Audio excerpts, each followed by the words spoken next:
సాధారణంగా టీవీల్లో ఇతర మాధ్యమాల్లో కనిపించే ప్రకటనలు ఆకర్షణీయంగా ఆకట్టుకునేలా ఉంటాయి. చూడగానే ఆ ప్రోడక్ట్ను కొనాలనిపించేలా ఊరిస్తాయి. కానీ బంగ్లాదేశ్కు చెందిన ఓ యాడ్ సోషల్ మీడియాతో కన్నీళ్లు పెట్టిస్తోంది. మహిళలపై జరుగుతున్న దారుణాలకు సజీవ సాక్ష్యంలా నిలిచిన ఈ ప్రకటన చూసి ప్రతి ఒక్కరూ కన్నీళ్లు పెట్టుకున్నారు. కేవలం 2.1 నిమిషాలు మాత్రమే ఉన్న ఈ యాడ్ ద్వారా నాగరిక సమాజంలో మహిళలపై జరుగుతున్న దారుణాలను కళ్లకు కట్టేలా చూపించారు. అందులో ఏముందంటే, స్నేహితురాళ్లతో కలిసి బ్యూటీ క్లినిక్కు వచ్చిన ఓ యువతి తన జుట్టును కత్తిరించమని చెబుతుంది. బ్యూటీషియన్ ఆమె జుట్టును చూసి ఆశ్చర్యపోతుంది. పొడవుగా, ఒత్తుగా, అందంగా ఉందంటూ మెచ్చుకుంటూ జుట్టు చివర్లు కత్తిరించి చాలా అని అడుగుతుంది.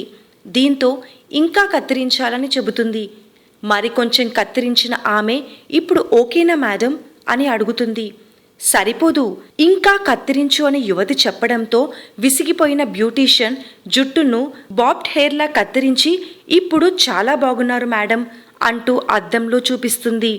దానికి ఆ యువతి స్పందిస్తూ ఒక్క చేత్తో జుట్టును పట్టుకొని, ఇది పట్టుకొని ఎవరు కొట్టకుండా ఉండేంత చిన్నగా కత్తిరించండి అంటూ కన్నీళ్లు పెట్టుకోవడంతో అందరూ షాక్ తింటారు. బాధతో ఆమె వంక చూస్తారు. మహిళల నిస్సహాయతను చూపించే ఈ యాడ్ ఇప్పటి వరకు 45 లక్షల మందితో కన్నీళ్లు పెట్టించింది.